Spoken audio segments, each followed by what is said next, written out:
Deus vos guarde pelo seu poder proteger. Bem, voltamos aqui com a segunda parte do vídeo, do nosso estudo em Apocalipse capítulo 11. Desta feita aqui a gente vai reiniciar o nosso estudo no versículo 13. Então, naquela hora houve grande terremoto e ruiu a 10ª parte da cidade. E morreram nesse terremoto 7.000 pessoas, ao passo que as outras ficaram sobremodo aterrorizadas e deram glória ao Deus do céu. Naquela hora houve grande terremoto e ruiu a 10ª parte da cidade e morreram nesse terremoto 7.000 pessoas. Então, nessa primeira parte do versículo, Deus ainda estava operando nos não arrependidos, de maneira que se ouviu um aviso semelhante ao som de uma trombeta, a destruição de uma 10ª parte da grande cidade e a morte de 7.000 pessoas. O grande terremoto seria um acontecimento espiritual que representa um prenúncio simbólico sobre a ação ou julgamento de Deus. E por que a 10ª parte? Aqui o teólogo Jim McGigan vai sugerir que a 10ª parte trata, ao que parece, de uma providência parcial. O restante vem depois. Então, segundo a interpretação desse teólogo, quando ele fala aqui da 10ª parte, então seria como que está sendo dada exatamente uma providência, não de forma total, não seria toda a providência que realmente a situação requer, mas seria uma forma parcial, um bocado. Então, o restante da providência, ela viria com o passar do tempo. Depois ela viria. Então, segundo a interpretação desse teólogo. Morreram nesse terremoto 7.000 pessoas. Esta também é a única menção do número simbólico 7.000. Tanto 7 quanto 1.000 são valores que simbolizam completude, inteireza. Talvez o número se refira ao fato de que isso encerrava os avisos divinos à humanidade. Depois disso viria o soar da última trombeta, nos versículos 14 e 15 do capítulo 11 que nós vamos ver. Tá bom? Logo abaixo. Daí seria tarde demais para arrependimento. Versículo 14 e 15, dando início exatamente agora, Passou o segundo ai, eis que, sem demora, vem o terceiro ai. São 3 séries de 7 no Apocalipse. 7 selos, 7 trombetas e 7 taças. No caso dos 2 primeiros, o 7º na série revela o total de séries que se seguem. Por exemplo, a abertura do 7º selo, ele vai introduzir a visão das 7 trombetas. E agora, o toque da 7ª trombeta vai dar início à série final de visões em que as 7 taças da ira de Deus são o foco central. E aqui no versículo 14, ele vai dizer: passou o segundo ai. A águia já fez o anúncio dos 3 ais que correspondem às últimas 3 trombetas. Está lá no capítulo 8, versículo 13, que nós vimos atrás. 2 ais que correspondem à 5ª e à 6ª trombeta já passaram. Então, no versículo 14, eis que sem demora vem o terceiro ai. O intervalo, ele chega ao seu final. Voltam as trombetas. A última das 7 trombetas tocará. E como prometeu o anjo forte no capítulo 10, versículos 6 a 7, ele virá sem demora. Então, se você está vendo esse vídeo agora, é o primeiro, é bom ver os demais para que forme-se, né, um raciocínio do porquê esses fatos eles vêm se desenrolando, eles vêm acontecendo. Veja o versículo 15. O sétimo anjo tocou a trombeta e houve no céu grandes vozes, dizendo: o reino do mundo se tornou de nosso Senhor e do seu Cristo, e ele reinará pelos séculos dos séculos. O sétimo anjo tocou a trombeta, e houve no céu grandes vozes. O último dos 7 anjos, no capítulo 8, versículo 2, ele toca a sua trombeta. João ouve grandes vozes no céu, mas ele não identifica as pessoas que falam. Possivelmente essas vozes sejam dos 4 seres viventes, se considerarmos a ligação existente entre estas vozes e os 24 anciãos. Sobre isso a gente pode ver no capítulo 4 de Apocalipse, versículo de 8 a 11, no capítulo 5, versículo 8 e 14, no capítulo 7, versículo 11. Então, se nós considerarmos a ligação que existe entre essas vozes, possivelmente as vozes aqui ouvidas por João sejam as vozes dos 4 seres viventes. Em outras ocasiões, eles, os 4 seres viventes, eles participaram da adoração junto com os 24 anciãos. Mas não precisamos saber, pois já sabemos que todas as criaturas no céu, elas adoram a Deus.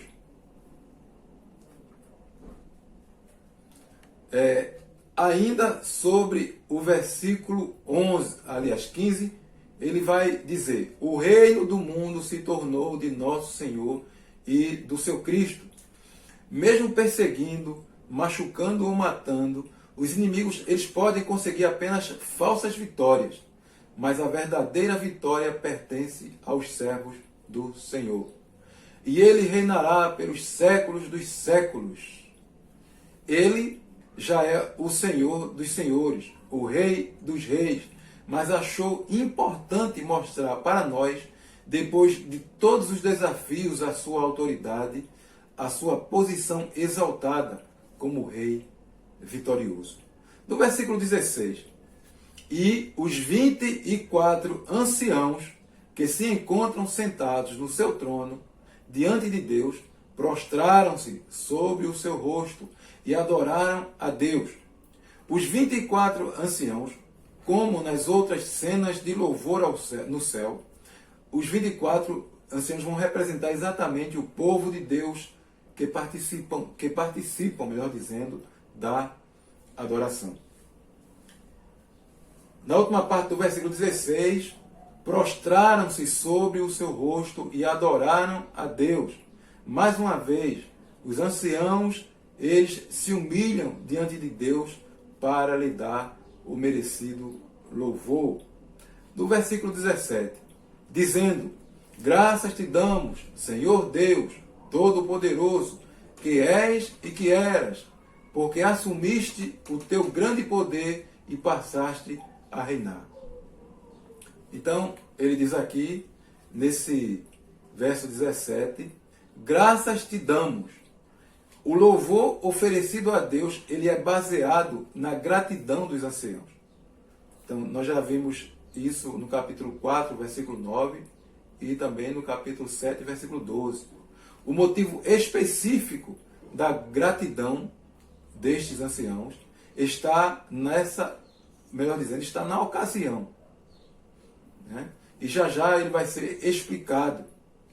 Senhor, Deus Todo-Poderoso, que és e que eras. Então, Deus, ele é onipotente, ele é eterno. E eles continuam: porque assumiste o teu grande poder e passaste a reinar. Deus, ele sempre reinou, mas passou a reinar de uma maneira mais evidente, não deixando os ímpios imunes na sua opressão aos fiéis. Em Daniel, no capítulo 2, versículo 44, diz sobre aquela visão que Daniel teve sobre a estátua sonhada por Nabucodonosor. Mas, capítulo 2, versículo 44. Mas, nos dias destes reis, o Deus do céu suscitará um reino que não será jamais destruído.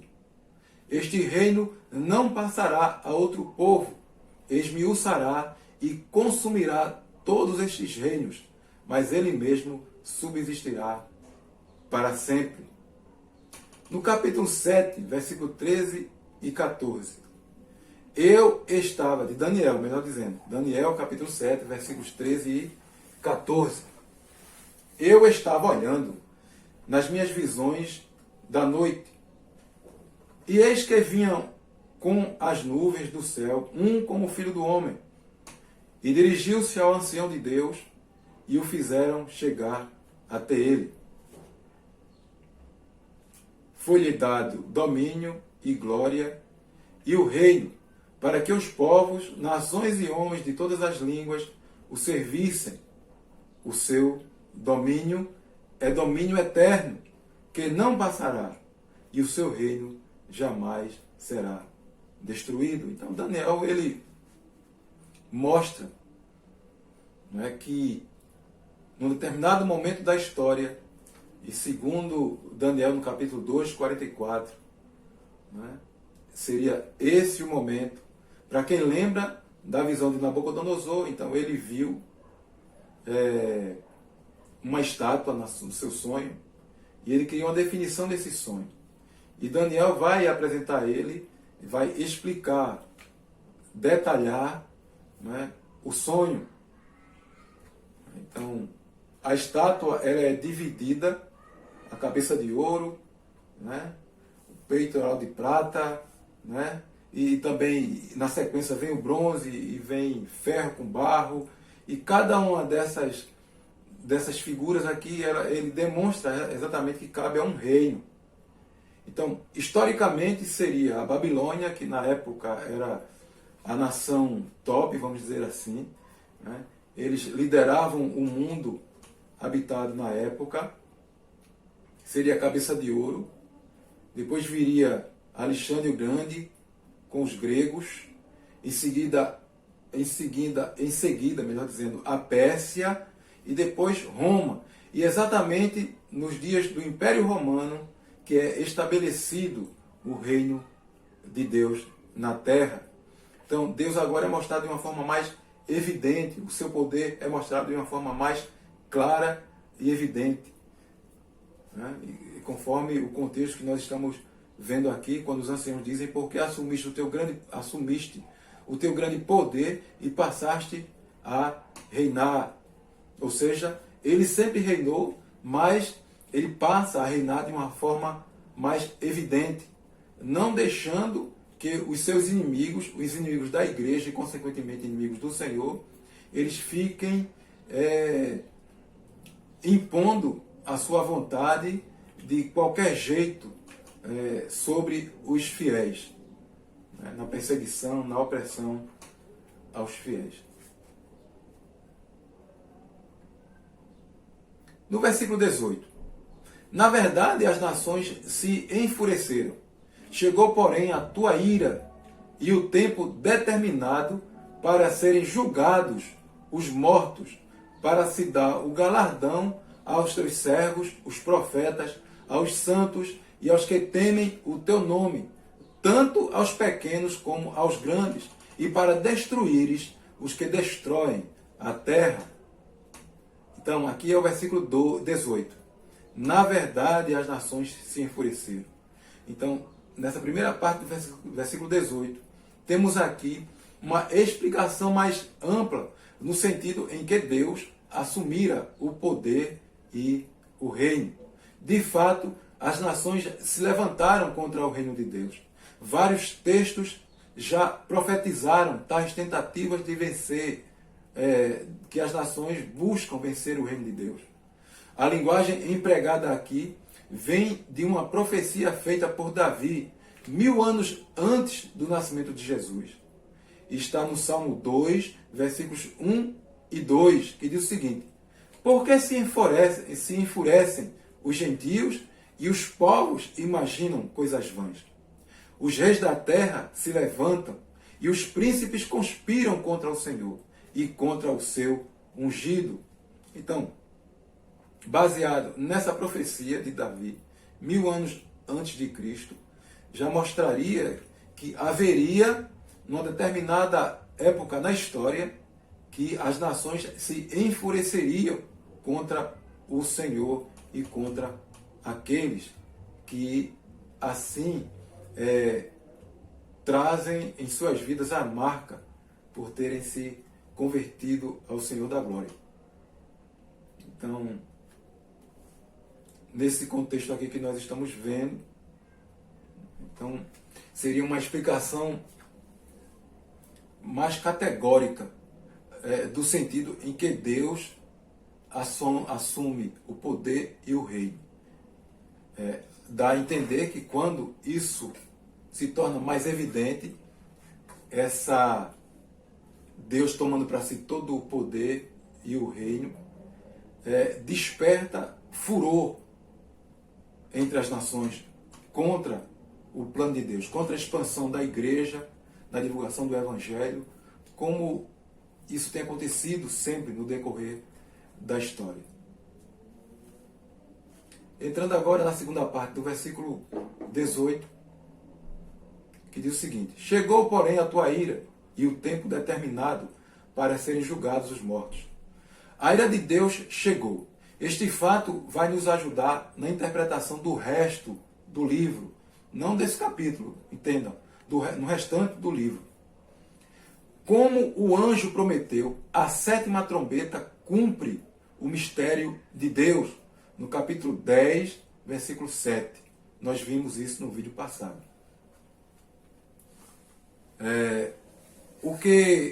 Melhor dizendo, nós vimos isso no vídeo que nós estudamos, do capítulo 10. O que vem pela frente é uma explicação mais ampla desta trombeta. E aqui vai incluir o derramamento das 7 taças da ira de Deus. Nós vamos ver no capítulo 16.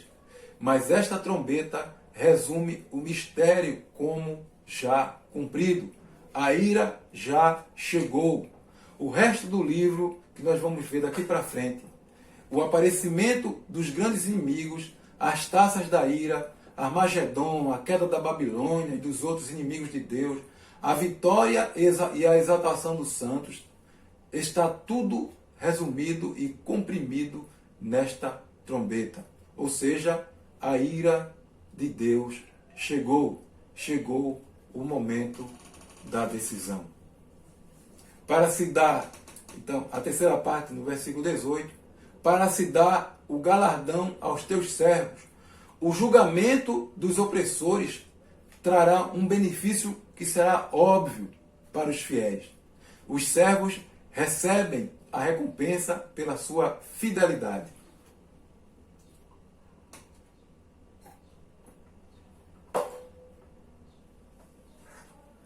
Observemos aqui as descrições dos fiéis.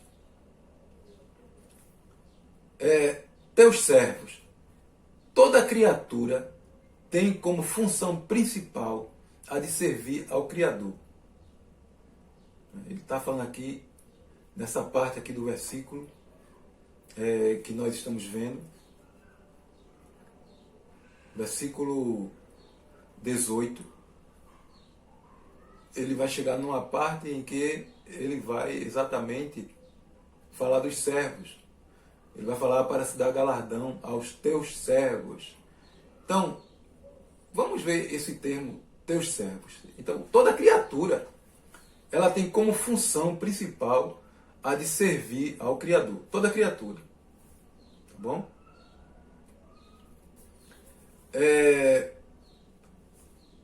E quanto mais a gente pensa, quanto mais nós pensamos no valor da libertação que de Deus nós recebemos, mais ainda nós, como criaturas de Deus, devemos e deveríamos, estou falando aqui no sentido da humanidade em geral, nos acharmos devedores do nosso serviço a Ele. Os profetas são os servos fiéis que revelaram os planos de Deus, tanto para salvar os pecadores como para castigar os rebeldes. Os santos seriam os santificados, purificados e justificados pelo sangue do Cordeiro. Então, quando se trata dos santos, aqui não é nenhuma alusão em alguém que deve ser adorado por seus semelhantes. Como algumas religiões, elas destacam pessoas e dão exatamente a essas pessoas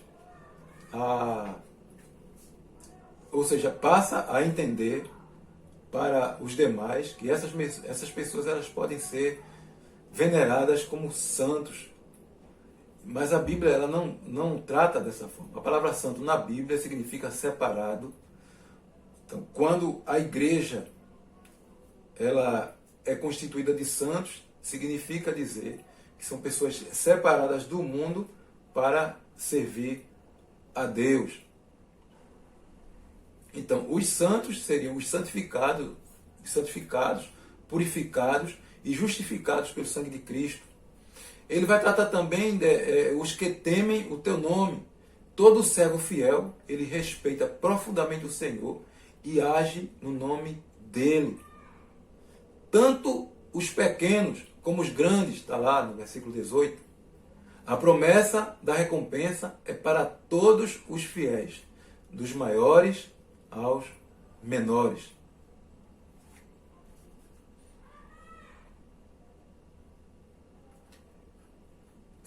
Ainda no versículo 18, no finalzinho, ele vai dizer: e para destruíres os que destroem a terra. A palavra traduzida aqui, destruíres e destroem, neste versículo, não significa a destruição total. Tá bom? O significado principal da palavra grega é corromper, mudar para pior. Aqueles que corrompem a terra, os servos de Apolion, que a gente viu lá no capítulo 9, versículo 11, são corrompidos, arruinados, consumidos como por vermes ou traças. Veja, você pode ver a definição melhor num léxico como o de Strong, por exemplo. Poderíamos resumir este versículo 18 da seguinte maneira: chegou o momento determinado por Deus para julgar os mortos, que são os ímpios, são os mortos espirituais, dar recompensa aos santos fiéis, que são os que se entregaram ao Senhor e tomam parte na sua igreja fiel.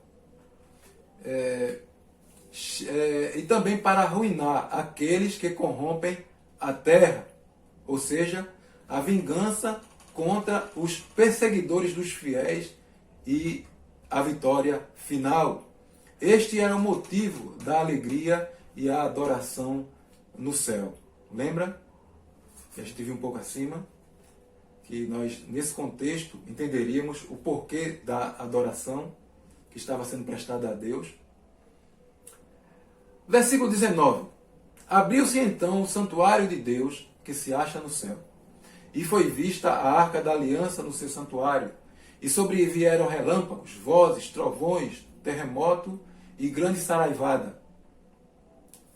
Na primeira parte do versículo 13, aliás, do versículo 19, abriu-se então o santuário de Deus que se acha no céu. Esta parte do livro se inicia no capítulo 4, quando o céu foi aberto e João subiu para descrever as coisas que ele viu, e termina com uma vista do santuário aberto no céu. Então a gente viu lá no capítulo 4, então João ele vê o céu aberto e ele agora vai descrever o que ele está vendo, e termina exatamente agora com a vista do santuário aberto no céu. Foi vista a arca da aliança. Esta arca vai representar a presença de Deus na aliança feita em Cristo Jesus. A aliança que traz remissão dos pecados pelo sangue do Senhor. Sobre isso, você pode ir para Mateus, no capítulo 26, versículo 28, e também Apocalipse, já vimos no capítulo 5, versículo 9, no capítulo 7, versículo 14, e no próximo vídeo veremos também no capítulo 12, versículo 11. E sobrevieram relâmpagos, vozes, trovões, terremotos e grande saraivada. Terceira parte aqui no versículo 19. Mesmo neste momento da vista gloriosa do céu, esta trombeta resume tudo o que vem pela frente. Ou seja, o cumprimento do mistério de Deus anunciado aos profetas, conforme Apocalipse capítulo 10, versículo 7, que diz o seguinte: mas nos dias da voz do sétimo anjo, quando ele estiver para tocar a trombeta, cumprir-se-á então, é o que está acontecendo aqui, cumprir-se-á então o mistério de Deus, segundo ele anunciou aos seus servos, os profetas. Então, mesmo no momento de vista gloriosa do céu, esta trombeta vai resumir tudo o que vem pela frente. Nos próximos capítulos que nós vamos, com a graça de Deus, estudar, nós vamos ver que a voz de Deus será ouvida e o seu poder será demonstrado. Eu quero aqui agradecer a você por ter estado comigo nesses 2 vídeos. Eu aqui quero esclarecer. O vídeo muito longo, então resolvi baixar ou gravar Apocalipse capítulo 11 em 2 vídeos. Primeira parte e segunda parte, e eu espero que você tenha tirado um bom proveito. Porque eu quero aqui já deixar aqui a minha satisfação que é em poder estudar Apocalipse e tirar primeiramente, pela graça de Deus, o proveito para a minha vida. E em seguida eu quero que essa graça também ela seja manifesta no teu coração, para que você tire para a sua vida as lições gratificantes que esse livro nos traz, tá bom? Então, desde já, mais uma vez, eu agradeço aqui e quero expor aqui o meu pedido a Deus para que Ele abençoe a minha vida, abençoe a sua vida, a vida de sua família, abençoe a vida do Brasil, dos nossos governantes, e que nós tenhamos a plena convicção de que a palavra do Senhor se cumprirá. Tá bom? Mais dia, menos dia, o que importa é que estejamos servindo ao Senhor. Porque quando menos esperar, a trombeta soará. E todos nós, fiéis servos do Senhor, estaremos para sempre com Ele. Amém? Que Deus nos abençoe. Até logo. Deus vos guarde pelo seu poder.